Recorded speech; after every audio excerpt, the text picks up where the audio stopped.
আজকের প্ল্যানিংটা ছিল কিছু দরকারি কেনাকাটা করার, মূলত সেই জন্যই বেরিয়েছিলাম।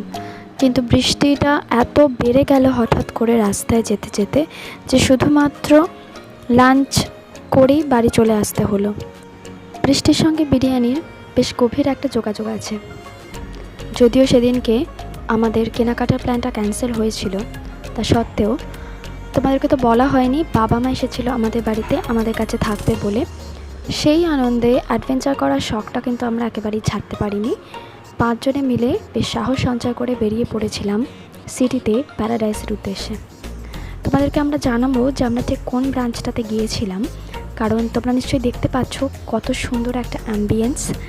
রেনি ডেতে এরকম অ্যাম্বিয়েন্সের সঙ্গে কাবাব আর বিরিয়ানি জাস্ট জমে যায়।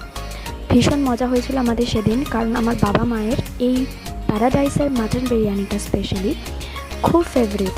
কম স্পাইসি বলে গুগল আর প্রিয়জা তো খুব এনজয় করে এটা। আর আমার কথা যদি বলো তাহলে বলবো, একদিন নিজের সামর্থ্যে নিজের পরিবারের লোকজনকে, নিজের কাছের মানুষদেরকে ট্রিট দেওয়ার মজাটাই খুব আলাদা। তোমাদেরকে আর একবার বলে দিই, এটা কিন্তু বিচ রোড প্যারাডাইস। বেশ কয়েকটা ডেস্টিনেশন আছে প্যারাডাইসের সিটিতে, বাট যদি তোমাদের এই অ্যাম্বিয়েন্সটাই এনজয় করতে হয় তাহলে তোমাদেরকে আসতে হবে বিচ রোড প্যারাডাইসে। তোমরা আমাদের এই অ্যাম্বিয়েন্সটা এনজয় করতে করতে আজকের ব্লগটা শেষ করে নাও।